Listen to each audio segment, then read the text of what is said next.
அஸ்ஸலாமு அலைக்கும். கஷ்டம் வரும்போது கவலைப்படாதே. கஷ்டத்தை கடவுள் கொடுப்பது உன்னை துன்பப்படுத்துவதற்கு அல்ல. உறவுகள் போலியானவை என்பதை உனக்கு உணர்த்தவே இந்த சோதனை. சொந்தக்காரன் சுண்ணாம்பு மாதிரி அளவாய் இருக்கணும். அளவுக்கு மீறினால் வாய் வெந்துரும், வாழ்க்கையும் நொந்துரும். நன்றாக அறிந்து கொள். உங்களிடம் இருக்கும் பணத்திற்காக உங்களை ஒருவர் மதிக்கிறார் என்றால் அந்த மதிப்பு குப்பைக்கு சமமானது.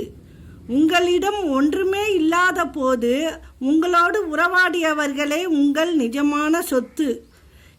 எந்த ஒரு அன்பு உன்னிடம் அதிகம் கோபம் கொள்கிறதோ அந்த அன்பு கடைசி வரை உன்னை உயிராய் நினைக்கும்.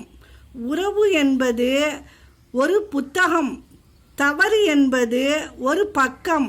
ஒரு பக்கத்திற்காக ஒரு புத்தகத்தை இழந்து விடாதீர்கள்.